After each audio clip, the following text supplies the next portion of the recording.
Papo com especialista. Dessa vez nós trouxemos José Vitorelli e a gente fala um pouquinho sobre globalização e Comex.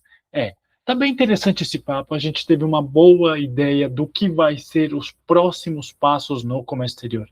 Bora para ele? Então a gente está esperando vocês. Solta essa vinheta e a gente aguarda. Bora!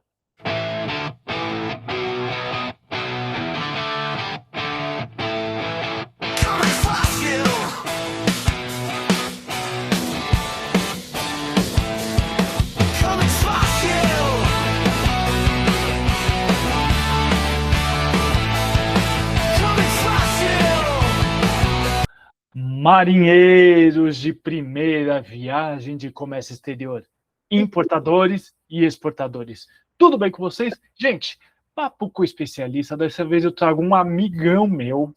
Ele é internacionalista, ele já trabalhou em um monte de empresa, já trabalhou na Ciesp. O cara tem muito conhecimento, principalmente de globalização e internacionalização de empresas. Eu trago com muito respeito e muito carinho José Vitorelli, um grande amigo meu que o Comex me trouxe. Vitorelli, a palavra é sua, bora nessa, vamos trazer um pouquinho de ajuda para as pessoas que precisam do Comex para globalizar a empresa, internacionalizar a empresa. Bora nessa.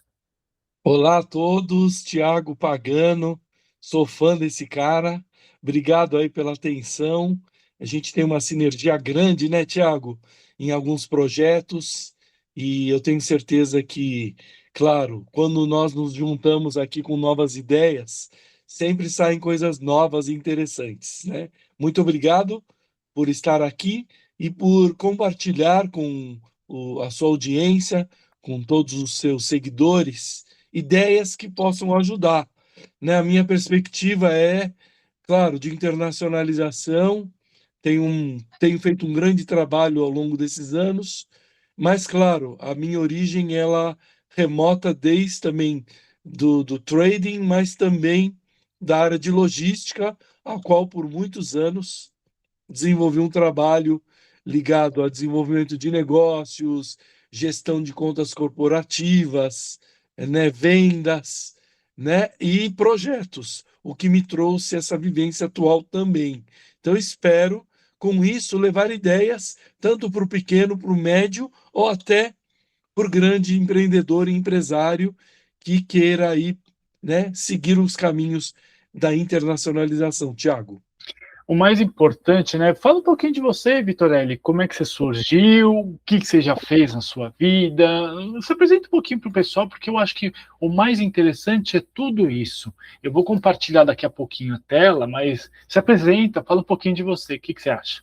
Claro. Olha, eu tenho mais de 25, quase 30 anos de experiência neste setor, né? Atuei em grandes empresas no setor de internacionalização, trabalhei com grupos multinacionais, grandes empresas do setor de logística, do setor de exportação. Fiz parte do grupo, por exemplo, Mannesmann, onde nós exportávamos tubos petrolíferos para o mundo inteiro. Logo a seguir, trabalhei em agências marítimas, atuei também em operadores logísticos, por exemplo, DHL, por exemplo, Kuehne+Nagel, BDP e outras. Foram grandes experiências, conheci pessoas incríveis, líderes que me ensinaram muito do pouco do que eu aprendi, do que eu sei. Então, esses últimos anos, tenho investido em grandes projetos de internacionalização, tanto para a área governamental, como também para empresas como um todo, né? A minha base acadêmica, sou formado em administração com ênfase em marketing, fiz pela FAAP há muitos anos atrás, e na sequência eu fiz FGV, fiz especialização, pós-graduação. Nos últimos tempos eu fiz MIT, né, fiz o pós-graduação de sustentabilidade e supply chain, e Harvard com algumas especializações. Então eu tenho uma preocupação de que o conhecimento ele não possa ser somente a prática, mas também a visão sistêmica, a visão que venha também da academia. Então essa preocupação me trouxe sempre a transitar nos dois universos, o acadêmico e também o profissional, buscando levar as soluções para as empresas. O mais interessante, né, Vitorelli, você é mais ou menos da mesma ideia que eu, que o Comex ele não pode ficar na mão do pequeno, aliás, do único. O que, que eu falo que é ficar na mão do único? Poucas pessoas saberem. Eu acho que o Comex é para todo mundo. Concordo. Eu sempre falo que é, não é uma questão de valores. Putz, só empresas milionárias importam, só empresas milionárias exportam. Não, é uma questão de estratégia e uma questão de conhecimento. Porque não adianta nada você colocar nada contra engenheiro, muito pelo contrário, meu pai é engenheiro, mas você colocar um engenheiro para tocar a área de Comex. Não vai fazer sentido. Concordo. E da mesma forma, mas Comex está abaixo de compras. Tá errado. Comex tem que ser uma coisa separado de compras, tem que ser separado do comercial, porque tem muito disso. A gente tem muita regrinha, os incoterms, o forma de pagamento, o tempo de carga e tudo mais que o pessoal de compras de comercial não entende às vezes, né? Então as empresas têm que segmentar um pouquinho melhor o Comex. O que você acha sobre isso? Totalmente de acordo. O Comex, tanto é assim que o Comex hoje é uma especialidade, né? Nós temos isso já no dia a dia, né? Em que se alguém não estiver devidamente preparado para lidar com o comércio exterior dentro das empresas, certamente a empresa vai enfrentar grandes problemas e resultados pífios, né?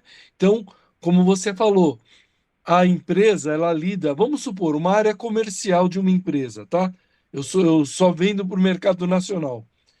Eu preciso ter acesso a compras, não é isso?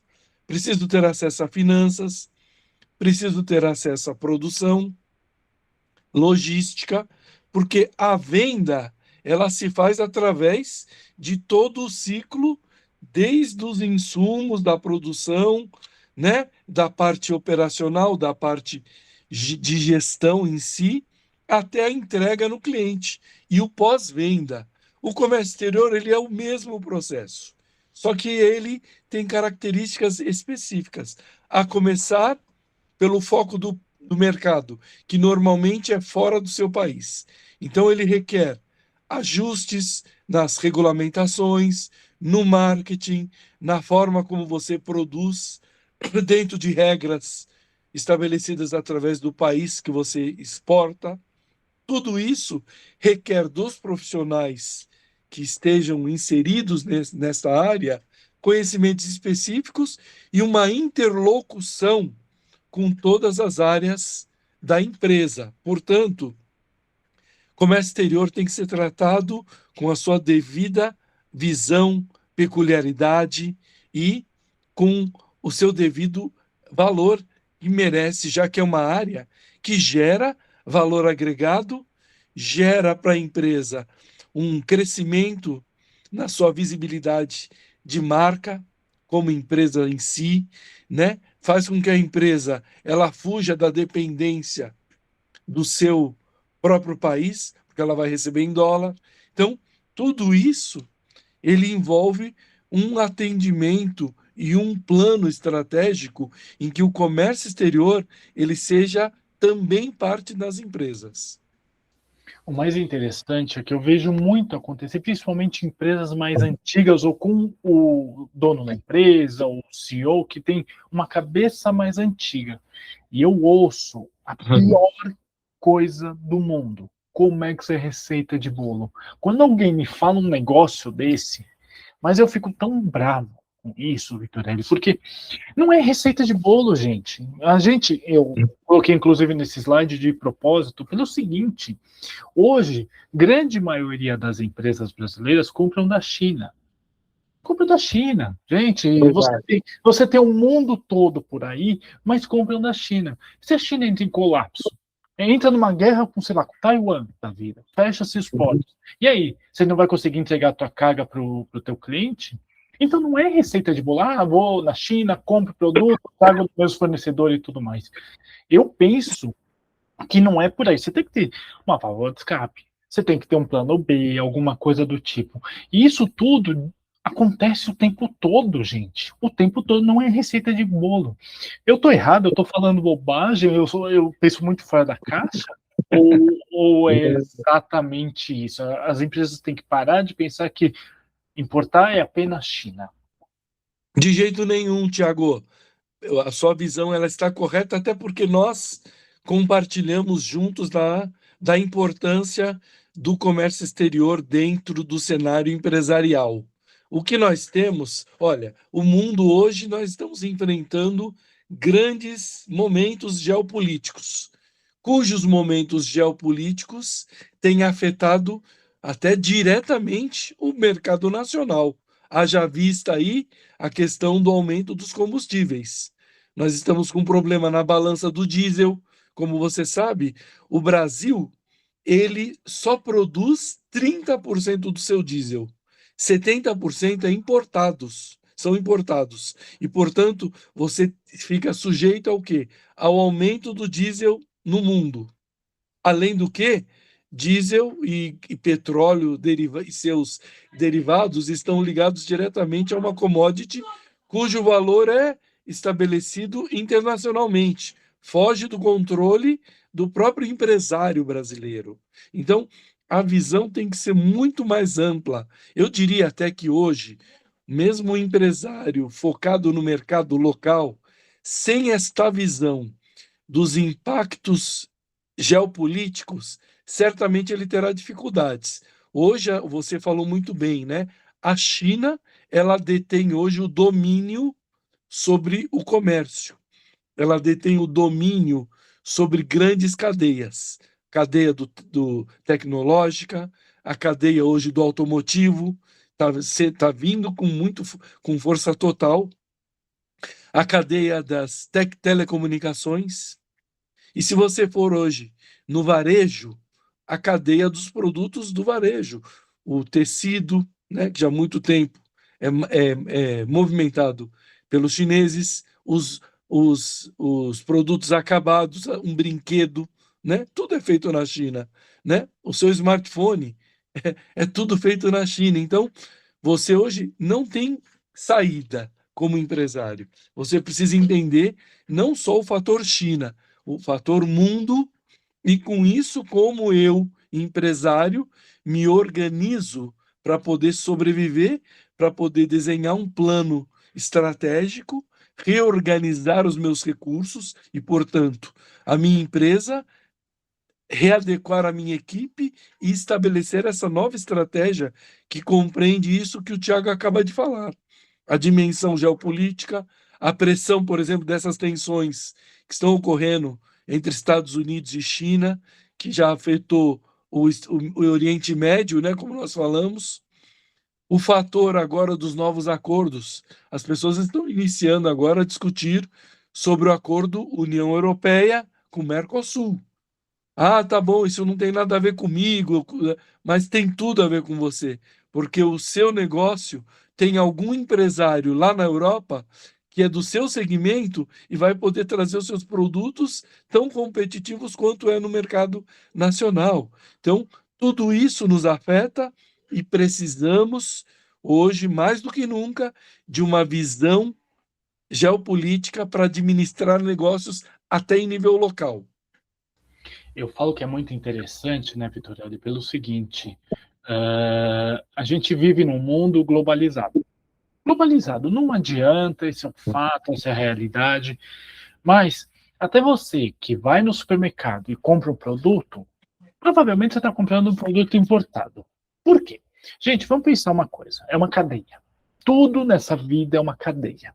O Brasil, infelizmente, como todos os países, não são autossuficientes. Não existe isso, autossuficiência. Até para você comprar um chocolate, você talvez compre um chocolate importado. Ah, mas é produzido no Brasil. Não sei. Vamos dar o exemplo do chocolate. Ele veio da Suíça. Pagou-se impostos, pagou-se taxas, pagou-se tarifas, pagou-se armazenagem e tudo mais. Para chegar no final na gôndola do supermercado, você paga indiretamente todos os impostos, tarifas, taxas, etc. Eu tive um papo com o especialista, com a Marta Losso, espetacular Marta Losso, eu adoro ela. E eu falei, Marta, por que, que o vinho lá em Portugal custa 3 euros e aqui custa 120 reais? Falou, porque a tarifa é muito alta, tia. Porque os impostos são muito altos, porque o NCM puxa isso, o imposto é muito alto, a tarifa é muito alta, tem uma série de situações aqui. E eu acho perfeito, pertinente o que ela fala. E aí eu vou numa ideia que é a seguinte: tudo se junta. A gente tem o acordo Mercosul e União Europeia agora. A gente tem uma reforma tributária entrando daqui X tempo, falam 10 anos, eu acho que muita coisa vai ser mexida ainda, muita coisa vai ser alterada, muito governo vai sair, e não vai ser tão do jeito que eu gostaria. Para mim, um imposto só é mais do que o suficiente, mas eles já estão falando em 2, em 3, enfim. E além disso, o produto não é competitivo aqui. Aqui, por exemplo, eu dou o exemplo da minha irmã, ela mora em Portugal.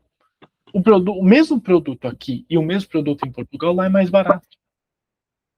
Então, assim, a gente tem muito, além de tudo, protecionismo em cima do nosso mercado brasileiro. Ah, mas o item brasileiro é bom. É bom, mas não é competitivo. Se você vai comprar um tênis, sei lá, feito antigamente em Franca, aqui no interior de São Paulo, era ótimo.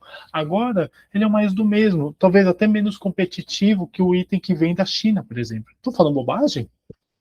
Ao contrário, né? Você comentou de um tema que se chama as cadeias produtivas, não é isso? Cadeias produtivas. Hoje, então, indo na sequência do que nós falamos há pouco, ou seja, que hoje, como empresário, precisamos olhar para o universo internacional, entendê-lo, mas ao mesmo tempo não perder de vistas sobre tudo o que está acontecendo nesse país. Há em curso esta reforma, ela vai ser implementada, ela já está rodando em paralelo, né, ao sistema tributário vigente, e essa nova reforma já está rodando com um sistema onde eu só zero, mas eu já estou com ele rodando no sistema. Ou seja, ele vem, na verdade, cujo único objetivo desse sistema na primeira etapa é otimizar a questão da cobrança dos impostos, da aplicação destes impostos sobre o processo ao empresário. Então, isso vai ser bom? Sim, nessa primeira fase teremos otimização. Porém, existe um impacto. Qual é o impacto? Na ponta, porque essa nova reforma envolve, ele otimiza para mim como empresário, porém, a ponta vai ficar mais vulnerável, porque o imposto vai ser na ponta, no consumo. É aí que vai ser o que acontece no mundo, né? Então, nós sabemos que na Europa é assim, o sistema americano também. Então, no entanto, não muda a questão de quanto nós pagamos. Aí, quando você coloca do exemplo do vinho, que eu compro um vinho, neste exemplo, a 3 euros e aqui eu pago 120 reais, então 120 reais dividido por 7 é como se fosse aí, sei lá, 3 vezes 5 seria 15, né? 3 vezes 6, 18, 18 reais. Eu estou pagando quase que 7 vezes mais no Brasil, que envolve o quê? Exatamente a realidade dos impostos no país, que é diferente da realidade nestes outros países. O que nos faz pensar. Por quê, né? A gente fala do tal fator Brasil, é justamente isso. Questão dos impostos, não a cobrança em si do imposto, que eu acho justo. Todo país precisa cobrar para prestar os serviços, mas a gestão talvez precise de uma revisão. A forma como eu, gestor público, aplico, né, a questão da política tributária deveria ser reavaliada. A questão da fiscalização. Então, tem fatores no Brasil que fazem com que a gente pague uma conta maior. O nível de risco do calote faz o quê? Com que o sistema bancário aplique juros maiores, não é assim? O nível de infraestrutura num país, por exemplo, em que eu tenho uma matriz 65% ligada ao rodoviário, em que eu tenho estradas que não atendem, em que eu tenho problema do diesel, que a gente falou há pouco. Então, o custo para quem? Quem paga na ponta.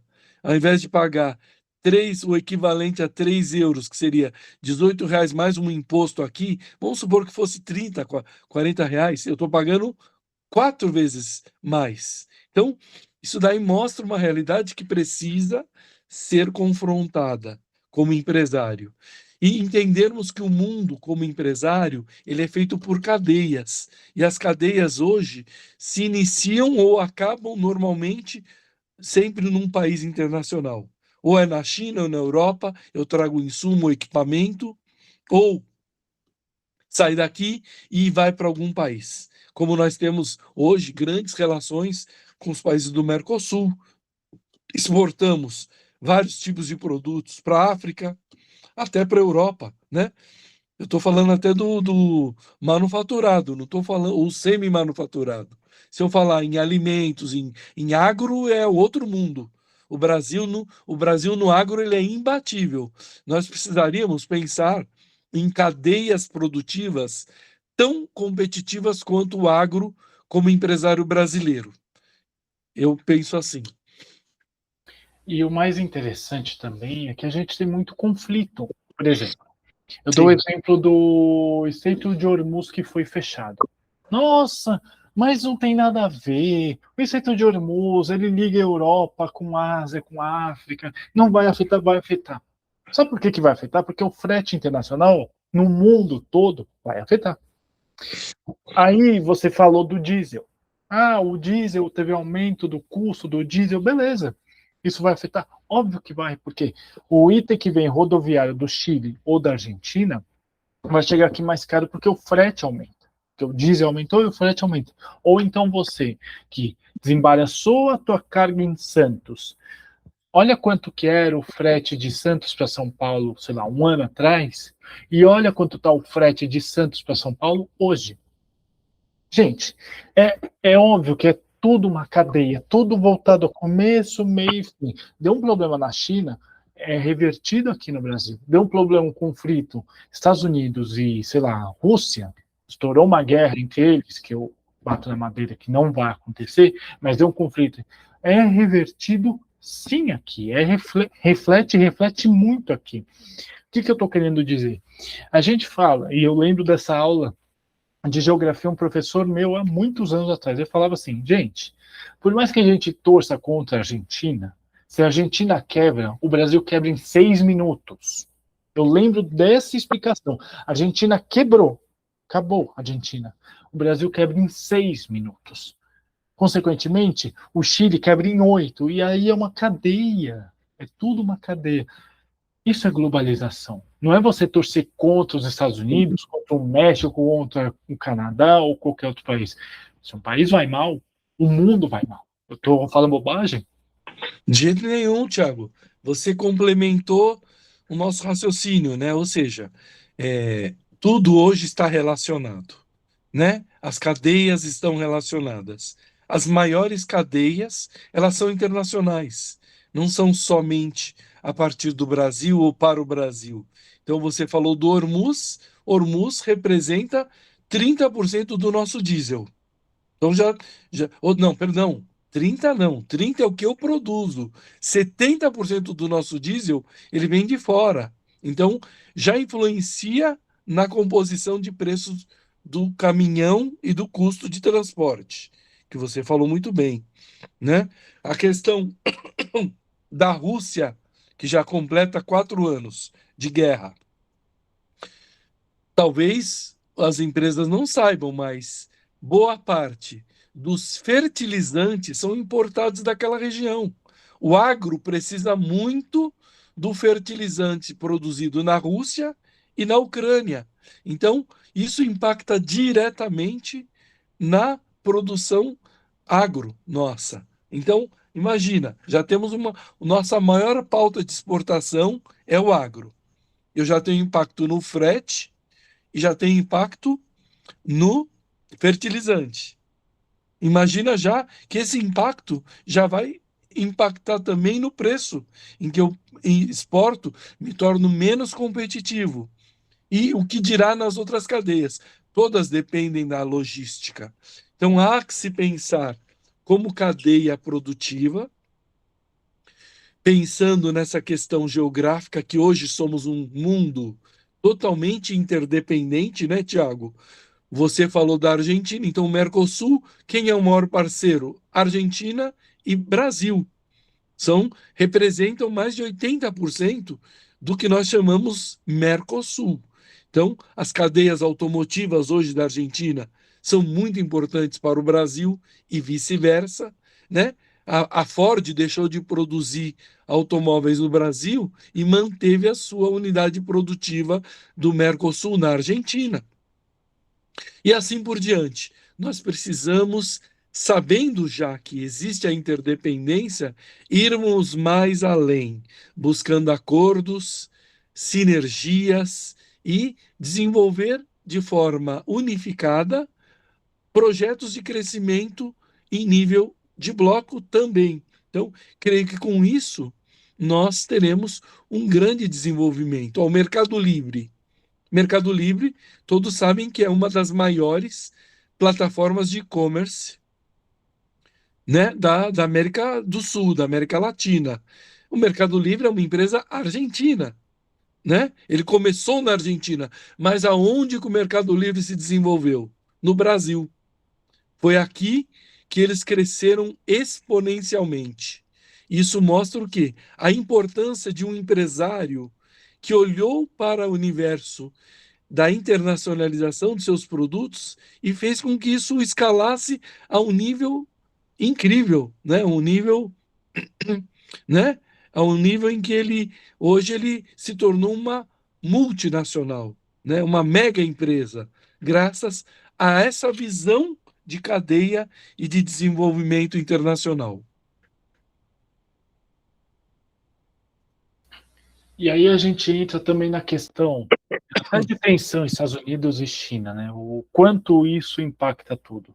Gente, independente do presidente dos Estados Unidos, o seu Trump, o seu Biden, o seu, sei lá, o, o Joe, qualquer coisa da vida, a tensão Estados Unidos e China, ela acontece desde quando eu me conheço por gente. Aqui a gente vai falar de uma questão que é soberania. Aqui a gente vai falar de uma questão do tipo, um ego. O americano, ele é do tipo, eu sou melhor, eu sou melhor, eu sou melhor. Ele nunca vai baixar a cabeça para a China, ele nunca vai baixar a cabeça para um mercado europeu e falar assim, não, estou em segundo plano, eles são melhores do que eu. É muito difícil. E a gente tem um Trump com um ego extremamente inflado, que fala assim, tá bom, eu vou proteger o meu país. Eu não acho que ele esteja totalmente errado. Tá? Eu vou proteger o meu país, vou entrar com medidas protecionistas. O item para entrar aqui, ele vai custar X mais, Y mais, Z mais. Por quê? Porque eu quero proteger o meu produto. Então ele parte do pressuposto que o item americano é válido, que eu acho que, ok, ele está protegendo o item dele, porém ele está aplicando uma tarifa absurda, que eu acho absurdo. Consequentemente, gente, vamos pensar o seguinte: se você atende Estados Unidos, você exporta para os Estados Unidos, você tem que ter um plano B. Puta, vou mandar isso ao México, vou mandar isso, sei lá, para a Espanha, vou mandar isso. Tenha outros clientes na sua carteira, não foca num mercado só. Já diria minha avó, não coloque todos os ovos na mesma cesta, separe os ovos. É uma coisa besta, banal, mas é fato. Então, assim, eu exporto para os Estados Unidos. Só? Você está errado. É a mesma coisa que eu falei da China. A China entra em colapso, uma guerra com Taiwan, e aí? É a mesma coisa. É besteira que eu estou falando, Vitor?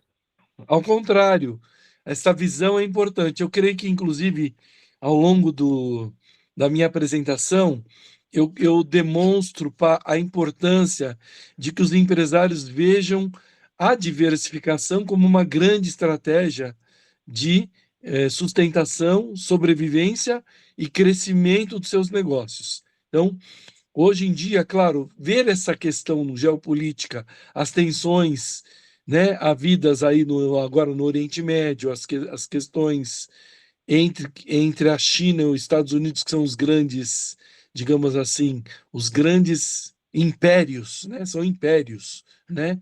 Que nós não temos muito o que fazer, sendo nós, Brasil, um país periférico, né? Porém, temos que nos posicionar. Eu, pequeno como sou, sendo um empresário, eu tenho que olhar qual a minha pauta. E o Tiago foi muito certeiro a colocar que a estratégia tem que ser de diversificar mercados. Isso nos ensinou muito.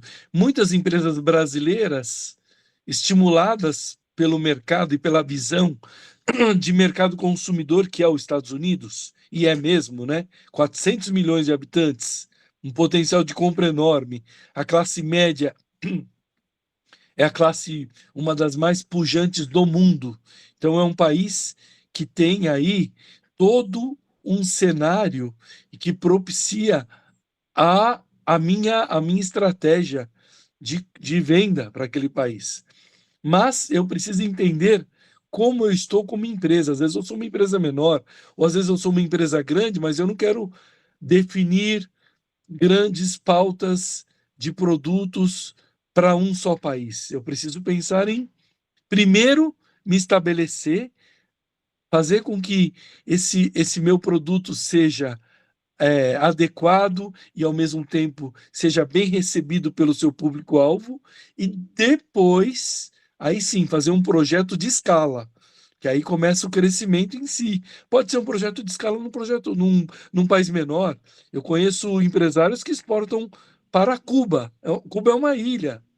E ele consegue sobreviver com exportações para Cuba. Outros estão já na África, né, vendendo equipamentos e estão muito bem, outros para o México, muito além dos Estados Unidos, que é um grande mercado que precisa ser explorado, sim, mas não pode ser colocado como o mercado, o único mercado. Então, é necessário que cada um dos nossos empresários pense em a diversificação como uma estratégia fundamental no seu desenvolvimento.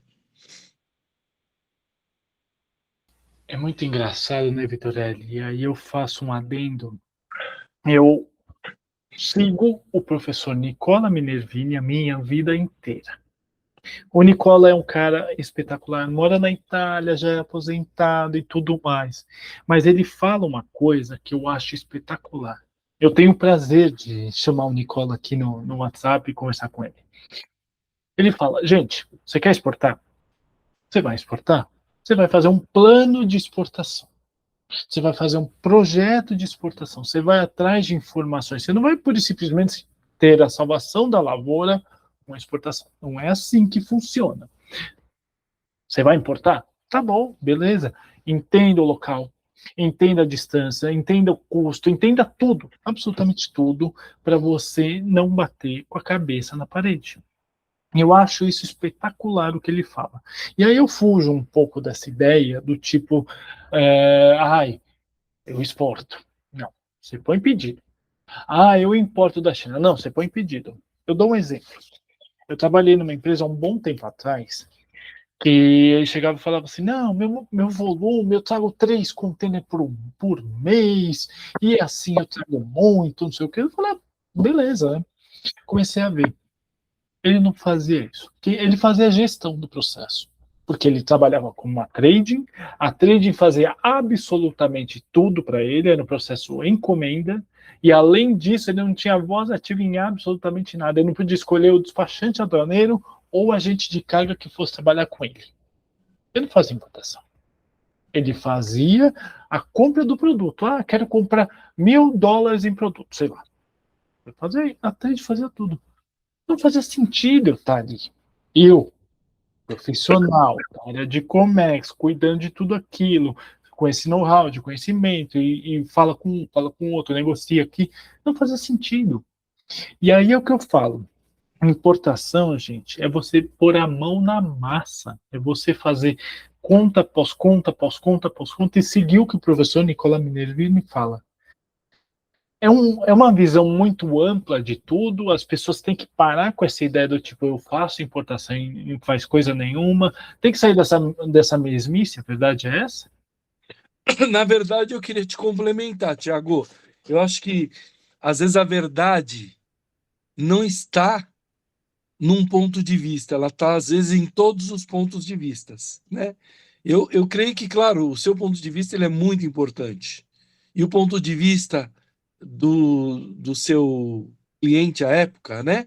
Ele também era importante, porque era a visão e a perspectiva de comércio exterior que ele tinha até aquele momento, não é? Por outro lado, eu entendo que nós temos um problema cultural nesse país. O problema ligado às empresas que, na verdade, utilizam terceiros no seu processo de importar, ou seja, comprar de fora, ou no seu processo de vender para fora, né? É claro que esse é um processo inicial muito importante. Muitas empresas elas não têm recursos para ter um profissional. Então, é plausível de se utilizar uma comercial exportadora ou uma trade, uma importadora, para viabilizar projetos que sejam pertinentes ao meu core business e, portanto, vai atender o meu processo como empresário. Né? É muito interessante e eu diria que isso é interessante de fazer, porque você tem, claro, você precisa resolver uma questão de fornecimento ou de um novo mercado, não tem recursos para investir e precisa de ajuda. Você busca essa comercial. Por outro lado, o empresário peca ao não investir em recursos para começar a ter a sua própria exportação, para ter o seu próprio setor, para mapear seus próprios processos. Então, eu creio que a gente deveria caminhar sempre nas duas mãos. E à medida que você escala, você reduzir a tua dependência de uma trading ou de uma comercial exportadora e passar a internacionalizar o seu processo dentro da empresa. E aí entra o que o professor Minervini, cuja admiração eu tenho muito forte, como você, é uma pessoa que nos ensina, né, o que fazer e de uma maneira profissional. Mando um abraço enorme aí ao professor Minervini, sou grato a ele. Eu estive na última vez que ele lançou a edição do seu produto, do seu último livro aqui em São Paulo. Estive lá na noite de autógrafos, foi excelente e sempre aprendemos com ele. Tudo que ele fala é o que nós devemos seguir.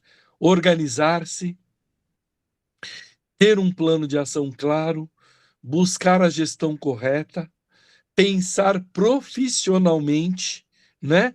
E dar foco ao seu projeto internacional. Então, creio que buscar o caminho, se libertar da dependência de um terceiro, internalizar a medida que escale para que se justifique o custo e o investimento, mas principalmente o empreendedor buscar a sua própria qualificação e ele mesmo não cair na dependência de uma empresa, ao contrário, ele começar a ter a visão real do comércio exterior. E eu acredito também muito nisso, né? Eu sempre falo que você, obviamente, você vai começar de um determinado ponto. Você vai começar com uma trading te ajudando, ou com alguém te ajudando, um despachante que pague, sei lá, que você seja um elas por elas, ele te ajuda aqui, você coloca o cara.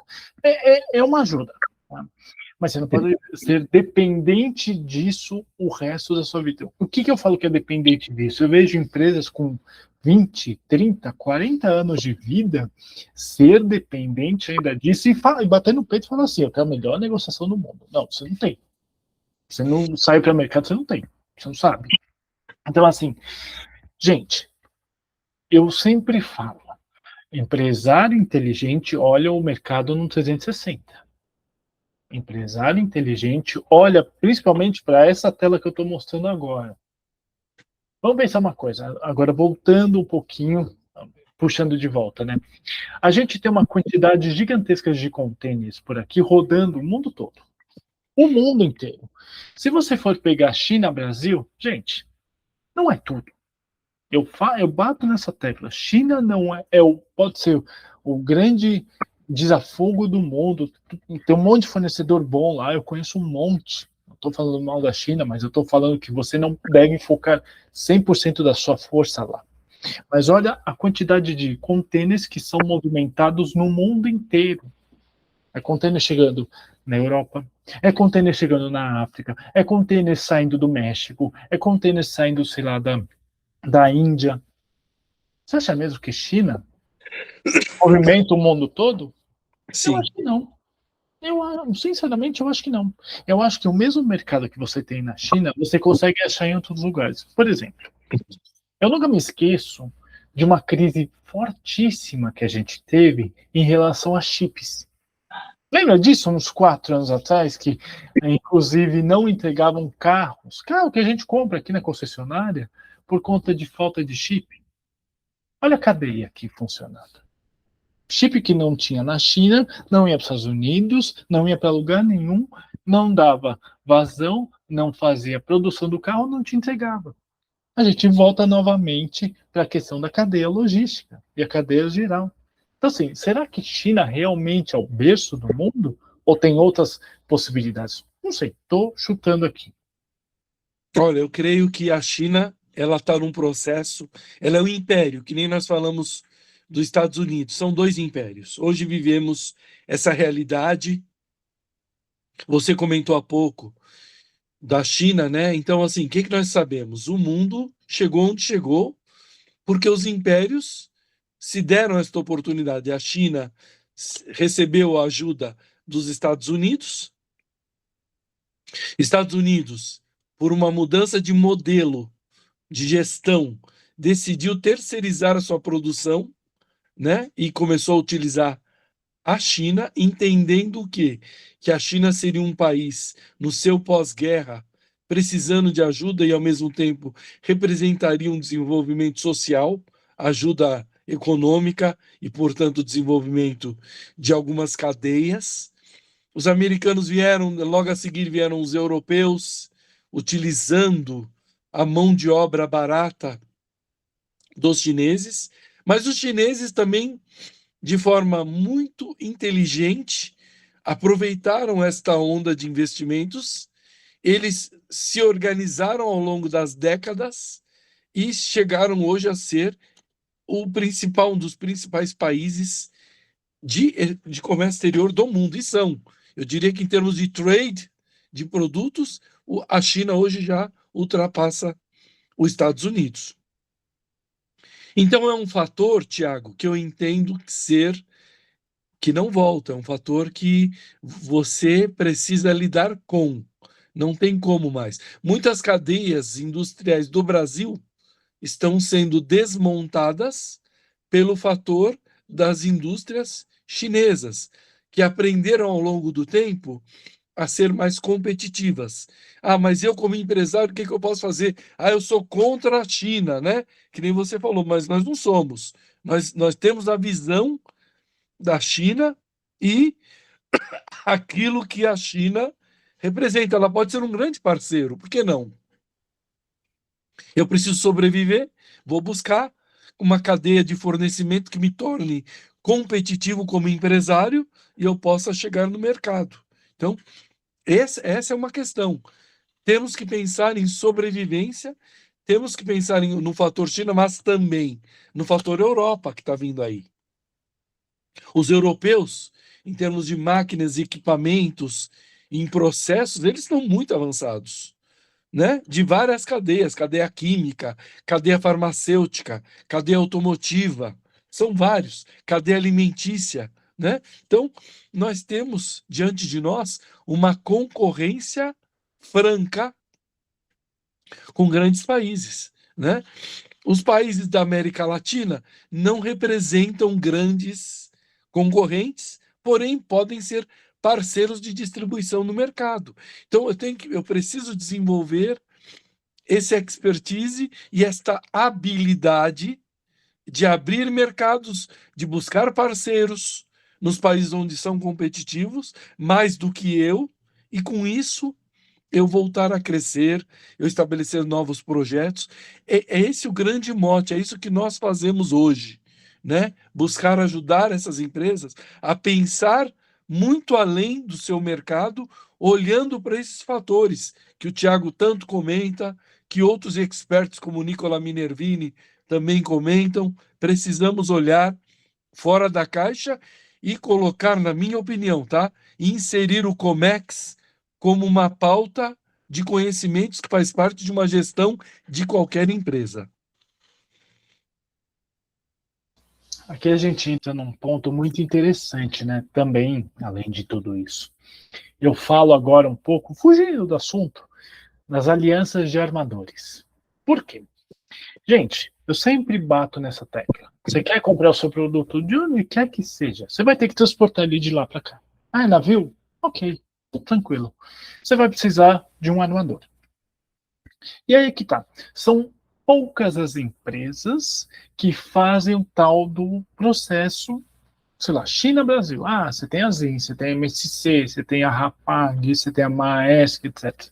Agora vamos mudar um pouquinho do assunto. Eu exportei um tempo atrás carga para Cuba. Eu caiu no meu colo, Thiago, vamos exportar açúcar para Cuba? Vamos, tá bom, beleza. Fui operacionalizar isso. Vitorelli, eu descobri que eram 2 armadores só, que era Rapag e um outro, que acho que era a One, se não me engano, que fazia Cuba, e era uma saída a cada 2 vezes por mês, era um horror o negócio. Ah, mas por causa da chegada do navio em Cuba, você tinha que... Cara, era uma dor de cabeça do tamanho do mundo. Qual que é o ponto que eu quero dizer? Ah, tá na mão de poucos. Mas, gente, tem uma questão global também do como o país se comporta perante o mundo. Por exemplo, Cuba, que eu exportei carga. Cuba é um país socialista, fechado para o mundo. Você vai para Cuba, você vê o carro de 1950 andando na rua. O meu HB20 2016 é novo para eles. O que eu estou querendo dizer? Eles são para trás, porque eles são fechados para o mundo. Quando a China era fechada para o mundo, a gente até brincava, falava assim, produto chinês já não presta. Hoje, se você pegar o teu computador, ele é chinês. A tua impressora, que eu estou olhando aqui, a impressora aqui do lado é chinês. Tudo é chinês. Então, houve uma transformação aqui. Mas porque o país se abriu para o mundo. Ah, mas como é que faz isso? É uma questão política, é uma questão de N situações aqui. Ponto que eu quero dizer é o seguinte. Parte da internacionalização também depende dos seus players. De quem que vai chegar no país. Olha o exemplo que eu dei de Cuba. É besteira que eu estou falando?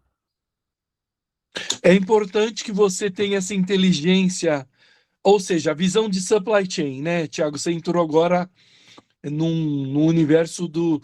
Primeiro nós falamos em diversificar mercados, olhar para a política e geopolítica, e agora eu já estou olhando já no sentido estratégico e tático. Se eu, como empresário, não tiver uma análise precisa do meu processo de distribuição do produto fora do país, tanto dentro quanto fora, né? Porque eu poderia mandar rodoviária para o Mercosul, né? Aéreo, como posso mandar marítimo também para alguns países, Argentina, Uruguai, né? No caso da China, tudo vem, em sua maioria, né? 89% é marítimo, e o resto é aéreo. Então, que eu tenho uma infinidade de serviços sendo oferecidos. O mundo se organizou de uma maneira hoje que tanto o comércio como a logística internacional, ela é também controlada por grupos. E, portanto, eu tenho que saber como entender essa dinâmica, conhecer os interlocutores, ou seja, as companhias marítimas, as companhias aéreas, as companhias de transporte rodoviário, para que sim, eu viabilize o meu negócio e faça com que ele chegue no tempo planejado e da melhor maneira possível em termos de custo e de processo. É importante, então, que eu olhe para esse universo das rotas. Você falou de Cuba. Cuba é um exemplo, eu diria, complexo, porque Cuba é um país sob embargo, né? Então, os países não podem que negociam com os Estados Unidos, não podem ter relações comerciais com Cuba. A única alternativa destes países é negociar via países que não têm esse embargo. Se não me engano, a Venezuela, se não me engano, Panamá, uma parte, né? Se não me engano, Espanha, você consegue.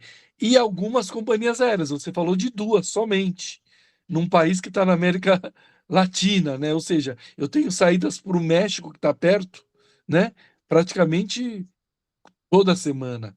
Então, claro, o empresário ele precisa entender um pouco da dinâmica da sua cadeia de abastecimento, da sua cadeia de suprimentos, para que dentro dessa cadeia a parte do transporte internacional seja gerida da melhor maneira, buscando o melhor custo e no melhor tempo. Não tem como fugir disso. Você viu no quadro anterior em que nós mostramos que existe um universo de 9, 10 empresas que dominam o mercado global. Então, você não foge dessa questão. Então, mesmo que você caia, por exemplo, embarque para os Estados Unidos, a tarifa de frete sua não vai variar tanto, né? Você já sabe que é ali. E hoje, vendo as tendências sobre o que está acontecendo no mundo, nós estamos vivendo um mundo em que há um aumento substancial de tarifas. Então, eu estou pagando, no mínimo, aí 30%, 40% mais do que eu pagava antes da crise Estados Unidos-Israel com o Irã, né? Isso já mostra, eu tenho um problema sério no abastecimento para a Europa, porque os fretes chegam, mas eu não tenho o mesmo escoamento de saída, porque existe também uma realocação das rotas, dos fretes, dos containers. Então, é importante que o empresário ele tenha essa visão também da cadeia de suprimentos. E é muito interessante também, Vitorelli. Aí eu volto uma época lá no passado não muito distante, época de pandemia, quando Ah, do nada sumiram os containers. Putz, não tem container no mundo. Eu lembro dessa crise de falta de container. E pouca gente falava sobre, por que que tá com falta? Por que que não se fabrica mais container? Eu ouvi um monte de atrocidade por aqui. E eu fui pesquisar na época. Fui tentar entender. Gente, o que que aconteceu? O mundo entrou em crise. A gente teve uma pandemia instalada no mundo todo. Muitos portos fecharam. Pelos portos terem fechados, os contêineres não tinham movimentação. Parou-se muito contêiner na costa da África, África inteira, um continente todo com um monte de contêiner. Obviamente, os contêineres não entravam e não saíam. Eles ficaram travados na costa da África. Não tinha movimentação. Ou então existiam questões sanitárias até, porque se encosta o navio lá e tem que ficar em quarentena lá. Então teve uma série de situações aqui. O que, que eu estou querendo dizer? Toda a questão econômica também parte para um protecionismo. Vamos pensar que a gente explode uma pandemia daqui, sei lá, 10 anos, bate na madeira, mas daqui 10 anos de novo.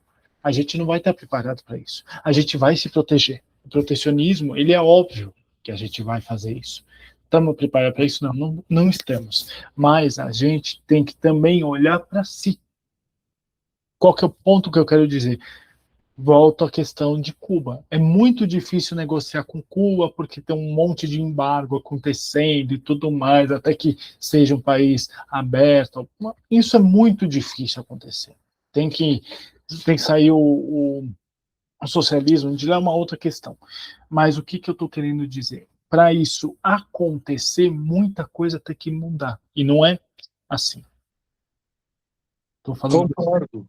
Plenamente. Não, aí passa por uma questão ideológica dos países, né, que culminou com a questão do protecionismo, mas nós, já na nossa condição de gestores do comércio exterior ou de empresários, precisamos entender essas regras, precisamos entender essa dinâmica, então acompanhar tudo que está acontecendo nesse mercado e nos organizarmos a partir disso, né? Eu falei do protecionismo, você vê, o próprio Trump criou isso, né?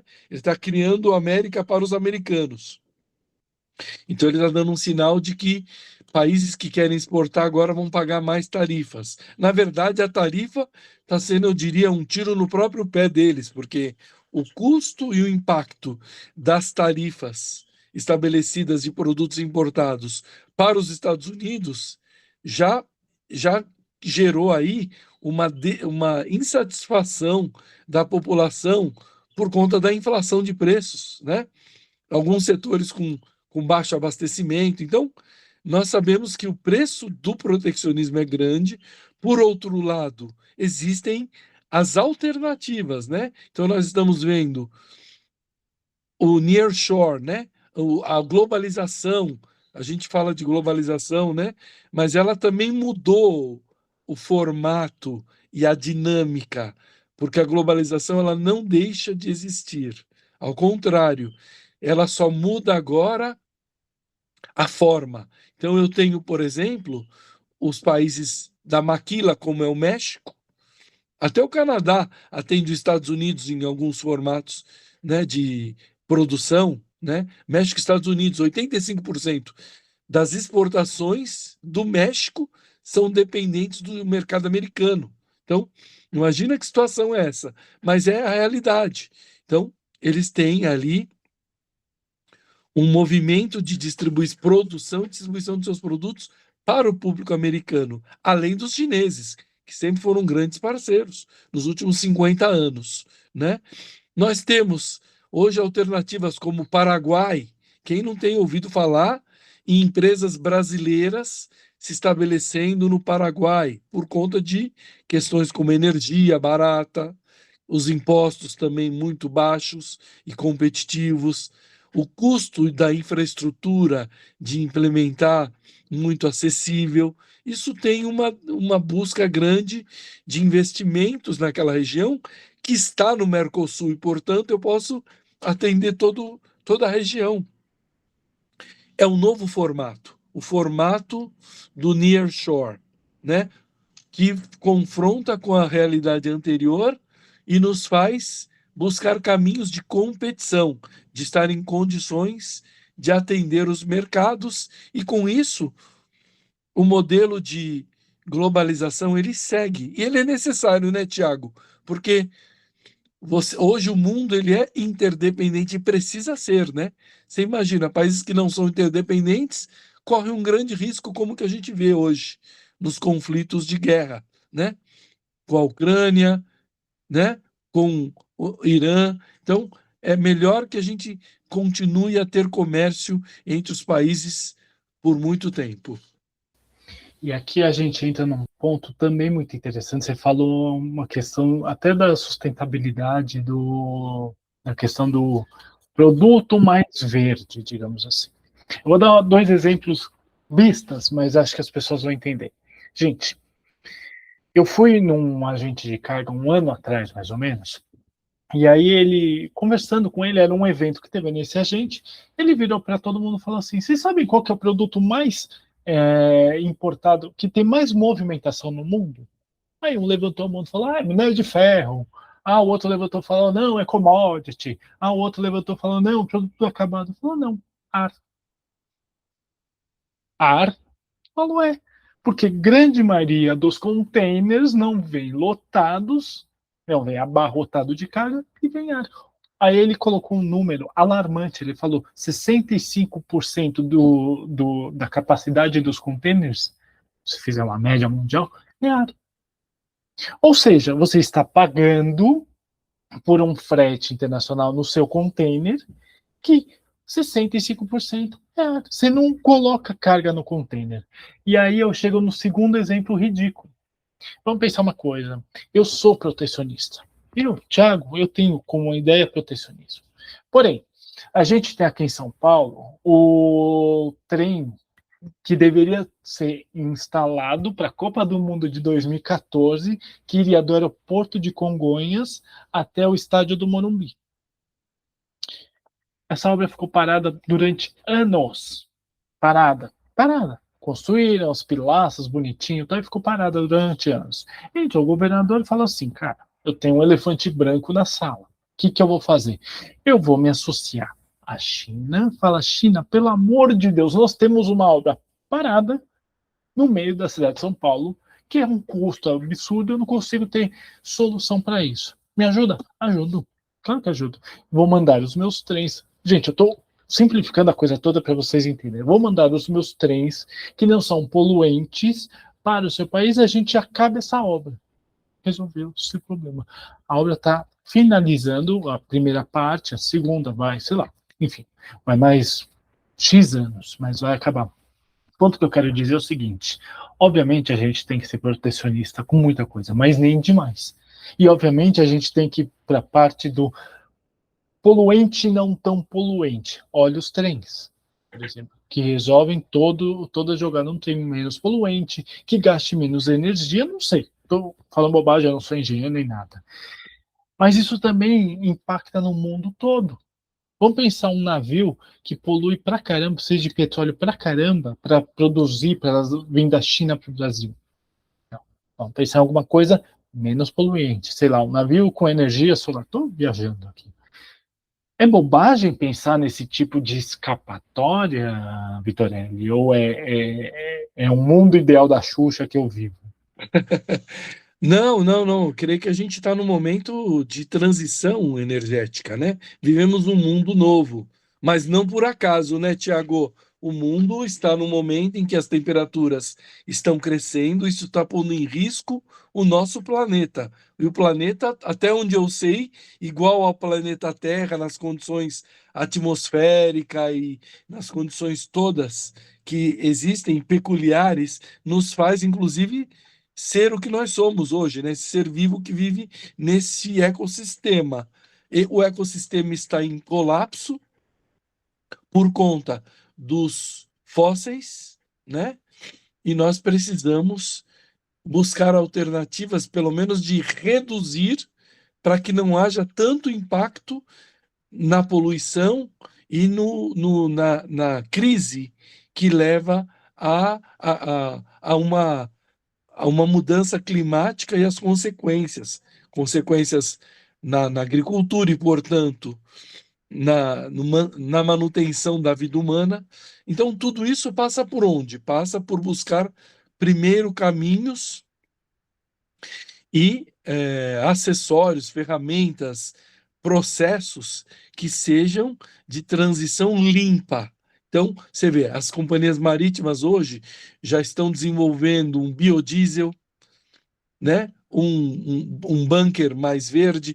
Eu creio que ainda é um longo período, porque a frota marítima ela é muito antiga.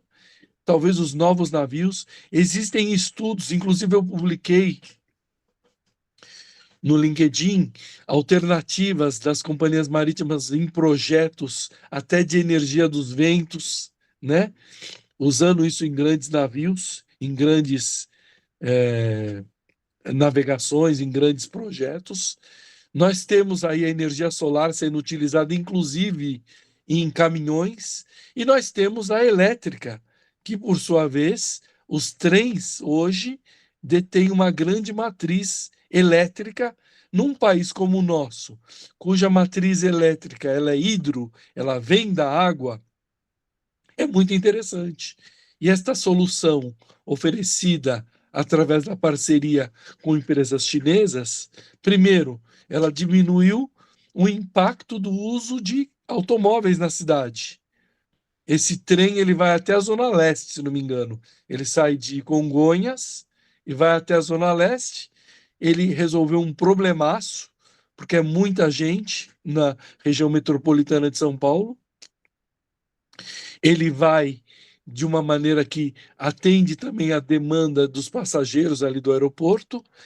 E eu creio que o caminho nosso, o futuro é esse, né? A eletricidade, os carros elétricos já estão aí para provar, né? Boa parte dos carros hoje são da matriz elétrica, boa parte dos caminhões estão vindo com etanol, com a bioenergia. Então, nós sabemos que o caminho é sem volta. Não creio que a gente substituirá 100%, talvez no longo prazo, no longuíssimo prazo, mas certamente é algo que não podemos escapar, não é, Tiago? Nós temos que pensar em sustentabilidade do planeta e tudo isso passa pelo frete, pela logística, pela produção de produtos que sejam verdes, né, e que sejam sustentáveis para nossa para a vivência do nosso povo. Eu gosto muito dele, né? Fugindo totalmente do Comex, mas eu gosto muito do Boris Feldman.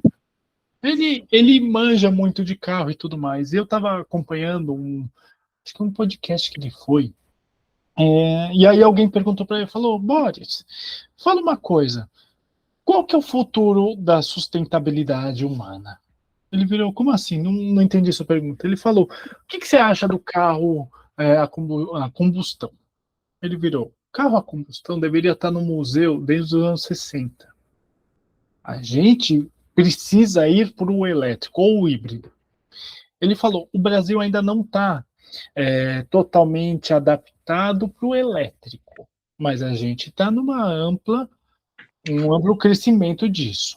Ainda tem poucas empresas, na época faz que um ano que eu vi isso, tem poucas empresas que ainda trazem carros elétricos. Daqui a pouco isso vai aumentar.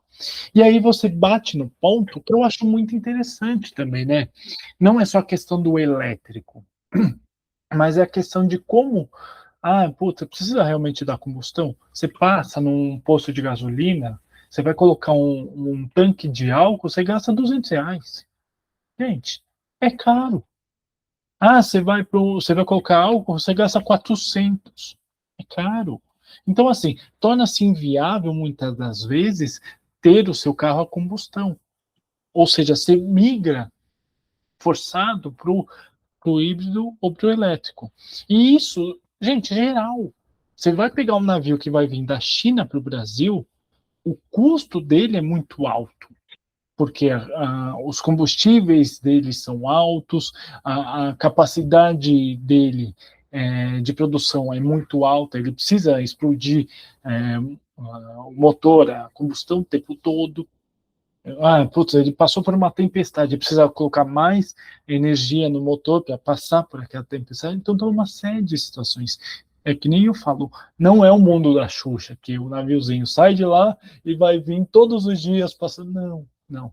Tem N situações que atrapalham o mercado. Inclusive, é o próximo slide, que eu vou falar também de um pouquinho de cibersegurança em portos e aeroportos, que a gente precisa ter cibersegurança hoje, e aí eu deixo para o Vitorelli falar um pouco, hoje, para poder falar assim, cara, minha carga chegou, desembaraçou, tá tudo certo, beleza, vai ser entregue daqui 3 dias.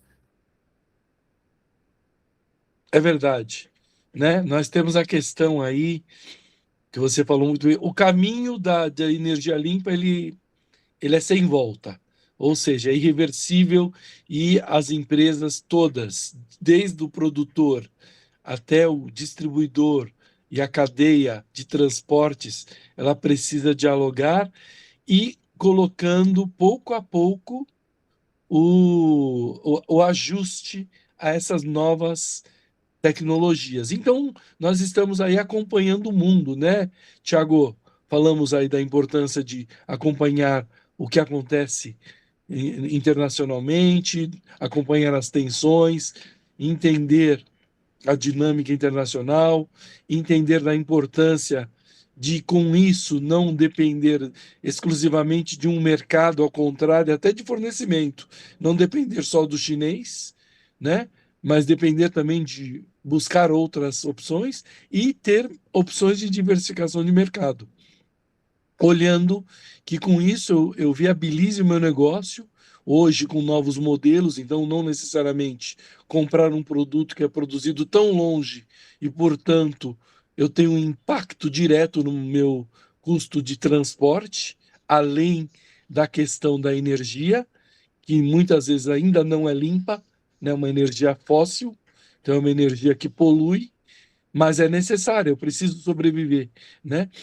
E olhar também para o universo de tudo que nos impacta, inclusive a questão da cibersegurança, né? A cibersegurança ela está em tudo, né? Hoje, você veja quantos golpes na internet as pessoas estão caindo, golpe no WhatsApp, né? Hackers entrando em sistemas operacionais das empresas, né?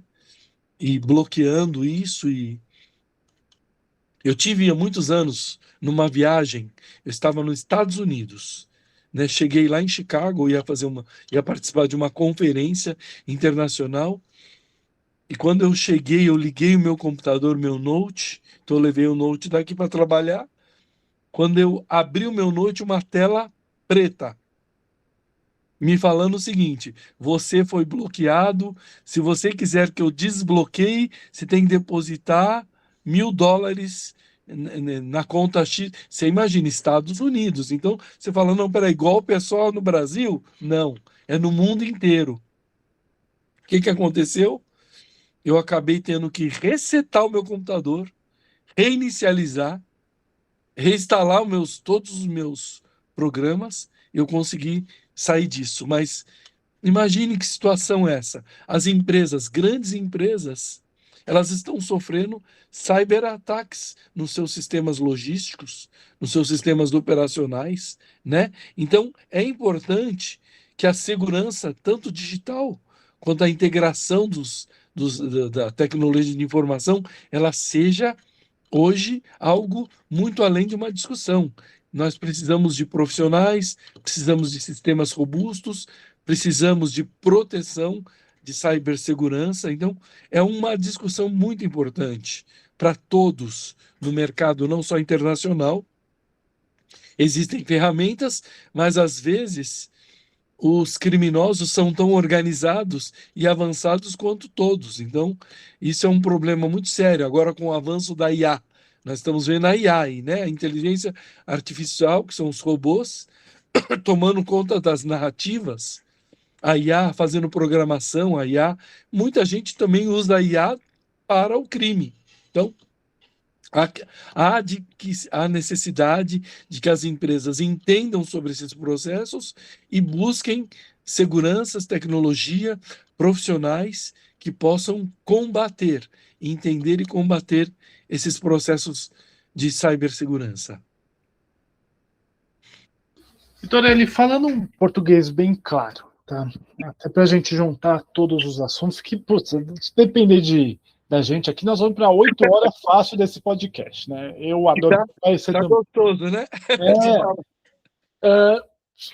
Para a pessoa entender num contexto geral, a gente falou de muita coisa ruim. É crise aqui, é cibersegurança, falta de cibersegurança, é contexto geral do mundo, é falta de sei lá, poluente, é um monte de coisa aqui muito ruim. Você ainda acredita que o comércio exterior brasileiro ele vai se expandir, ele vai dar certo, ou ele ainda pena naquele ponto doído que poucas empresas ainda fazem a questão toda de ter o projeto na mão e que são soberanos nisso? Você acredita que o comércio exterior ainda vai evoluir para mais, ou a gente vai ficar no mais do mesmo? Olha, eu creio que há uma mudança cultural, creio que estamos crescendo, vejo caminhos importantes para as empresas que querem se adequar.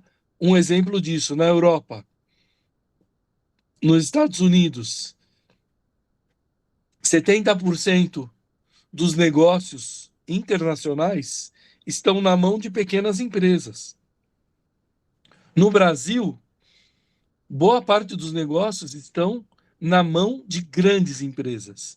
Isso por uma questão cultural. Por muito tempo, houve uma questão de mistificação de que comércio exterior é burocrático, é difícil, não é para mim.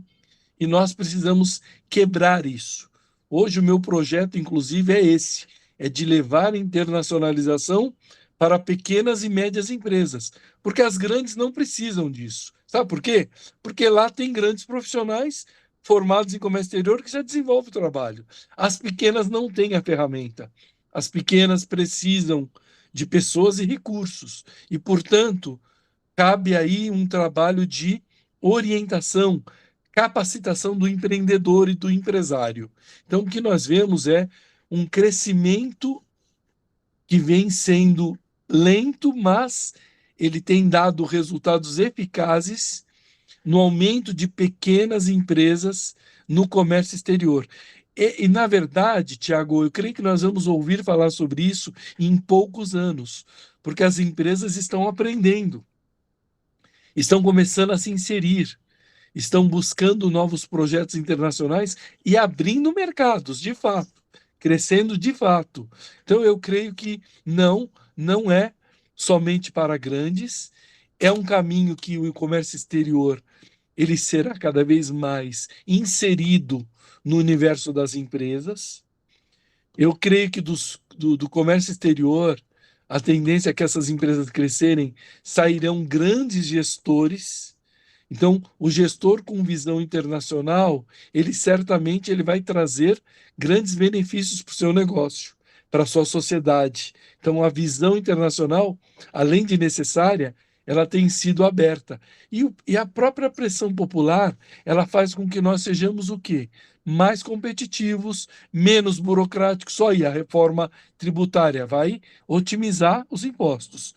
Olha aí o do INPE, Portal Único, que está vindo também para otimizar, para dar mais transparência. Então, nós estamos cada vez dependendo mais de processos burocráticos, dependendo menos e mais num universo em que a burocracia ela é menor, nos traz mais agilidade. Então, tem tudo para que nós possamos crescer como empresas pequenas e médias e, portanto, ser tão parecido quanto Estados Unidos e Europa na questão de empresas médias e pequenas que estão já globalizadas. Eu faço as minhas palavras, aliás, das suas palavras as minhas, né? E eu falo uma coisa, gente, que não vai deixar nunca a desejar. O brasileiro, ele tem uma coisa que o europeu, o americano, o mexicano ou qualquer outro profissional no mundo não tem. Nós somos. Eu faço uma alusão que o brasileiro é que nem água. A gente se adapta a situações muito mais fácil do que eles. O americano, ele bate com a cabeça na parede porque é regra, porque é regra, porque é regra, etc., focado em regra. A gente se adapta. Ou seja, se eu estou falando bobagem aqui, eu posso me adequar e falar assim, cara, não, pô, errei. Errei, putz, eu cometi o pior erro da minha vida. Eu aprendo com o erro, eu melhoro com o erro e eu me adapto. Já a gente tem uma cultura mais desenvolta perante a tudo isso. E para a negociação, isso aqui é fantástico. E aí eu penso do pressuposto. Se a gente tem essa característica, que é do brasileiro, de ter o tal do jogo de cintura, a gente tem muito mais capacidade de ter negociações melhores com o mundo todo do que o costumeiro 70%, 30% para produção, 70% para embarque. Penso mais ou menos disso. Bobagem isso? Ou estou certo? Estou no caminho certo, Vitorelli? Não, eu creio que nós temos essa capacidade, né? Uma capacidade de adaptação muito grande. E por conta até da nossa vida em si, né? Que é uma vida de muitos desafios, né? Um empresário e nós como pessoas, primeiro o povo, né? A gente sofre nessa questão de locomoção, mobilidade, a insegurança econômica que traz ondas de desemprego. Então as pessoas têm que estar sempre buscando um caminho. Você vê, ó, o efeito pejotização da população, né? Muita gente já não vive mais no mundo do CLT, porque ela precisa se adaptar. a questão tributária, que a gente sabe que nos impacta como um todo. Então, o brasileiro, ele todo dia ele tem que acordar buscando uma saída. O empresário, igual. Quantas empresas fecharam, por outro lado, quantos novos negócios se abriram? Então, essa capacidade de resiliência nossa, né, faz com que busquemos sempre novos caminhos. Por outro lado, claro, nós não podemos ser, ao mesmo tempo que articulados e criativos, nós não podemos deixar de buscar uma estrutura. A estrutura que eu me refiro é processos robustos, planejamento, organização. Eu creio que esse é o caminho que também precisamos olhar e trazê-lo para a nossa realidade.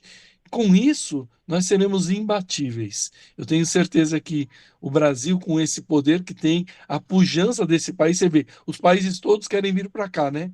Os países todos veem que 210 milhões de habitantes é um universo gigante. Então, por que não saber olhar para isso, com esse olhar também de fora, e também se adaptar tanto aqui, melhorando seus processos, como internacionalmente? Então, eu creio que o potencial é gigante. Nós seremos um grande país, seguiremos sendo, estamos hoje entre os 20 maiores do mundo, não é isso, Tiago? Somos entre os 20 maiores países do mundo. Então, já somos uma elite do mundo, se olhar para o universo de mais de 200 países. Então, já somos uma elite. Precisamos agora buscar o melhor posicionamento com organização, melhores processos, uma gestão pública também ligada a atender a demanda da nossa sociedade, a infraestrutura que é necessária, o bem comum, né, através de políticas públicas. E eu creio que com isso nós caminharemos para ser tão bons quanto qualquer um país de primeiro mundo. Uma dica que você dá para esse povo que está começando, que quer amar comércio exterior como a gente ama, Vitorelli, ou quem está começando, ou estudante, ou empresário que quer começar a importar, uma dica que você dá para eles. Olha, eu creio que existem ferramentas de curto prazo. Se eu sou um empresário, hoje pequeno, não tenho recursos, eu buscaria, por exemplo, o apoio de entidades como o Invest São Paulo, são as agências. Vamos supor que você deve ter aí na sua audiência empresas que estão no sul do país, né? Então, busquem as agências de investimento dos governos ao qual você está. Você está no sul? Busque a agência de investimento daquele país. Busque o Sebrae, que tem também uma orientação de capacitação, ferramentas digitais. Busquem o Sebrae, que também te dá capacitação. Busquem a Apex, é uma agência de promoção às exportações.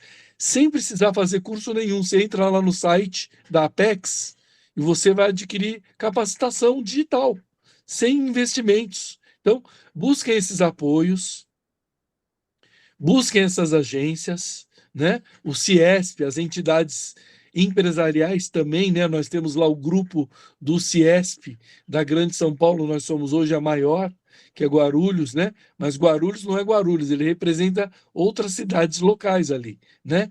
Então, busquem, porque ali nós temos um grupo de empresários, prestadores de serviços que apoiam o pequeno empresário.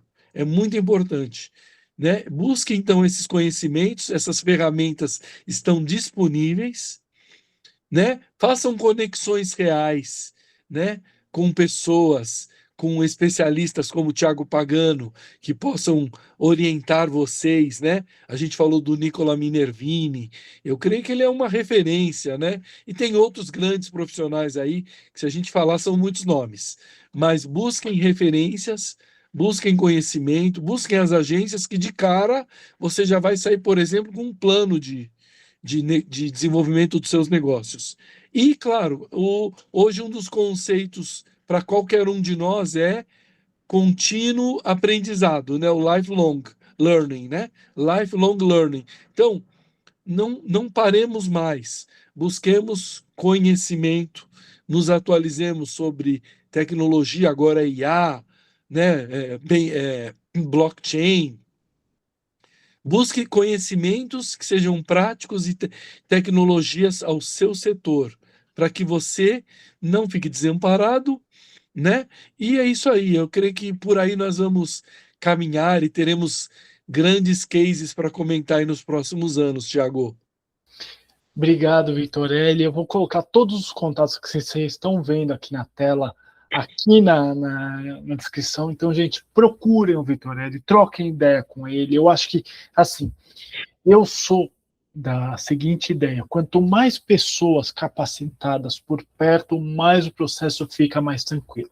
E ele é uma referência nisso, em simplificar. A gente gosta de dizer que nós simplificamos o seu trabalho. A gente gosta de pensar conforme a sua necessidade e trazer o melhor custo, o melhor processo para você. Vou colocar os contatos do Vitorelli aqui na descrição. Gente, procurem por ele, procurem o Ciesp, tem muito curso bacana lá. Eu já fiz apresentação no Ciesp, eu quero fazer de novo. Então, assim, conte com a gente, nós somos profissionais querendo ajudar vocês a importar e exportar com mais facilidade. A nossa ideia é essa. Não é, Vitorelli? Exatamente, acho que está aí. As conexões são muito importantes, né, Tiago? E buscar pessoas especialistas é importante. Aí, nesse momento, ó, o questionamento também do empresário, né? Ah, mas por que eu vou buscar, vou pagar mais? Gente, vocês têm que pensar em investimentos, vocês têm que pensar que vocês estão gastando, porque se você não investir o mínimo, você não vai, se não houver investimento, não tem retorno. Buscar as pessoas certas num mercado que precisa de orientação faz com que o seu negócio se alavanque. Então, faz muito sentido buscar, primeiro, o que nós demos a dica aí de agências, pessoas, entidades, e buscar os profissionais que podem te orientar no caminho. Eu tenho certeza que grandes cases surgirão a partir desse podcast e que as pessoas possam ter aí a abertura para, né, compartilhar depois a experiência e neste ínterim que nos procurem, né, Thiago? Sem dúvida, a gente está aqui para ajudar vocês sempre. Vitorelli, obrigado de coração, cara. Engrandecedor tudo isso e eu não tenho como agradecer, sério mesmo. Obrigado de coração. Eu que te agradeço imensamente, que a gente possa fazer mais desses, né? E você já está convidado aí, tá? Segundo semestre, vamos planejar para levar Thiago Pagano aí para os nossos centros das indústrias do estado de São Paulo. Muito obrigado a todos. Conte comigo sempre. Obrigado, pessoal. Obrigado mesmo pelo tempo de vocês e pela vontade de querer aprender sempre.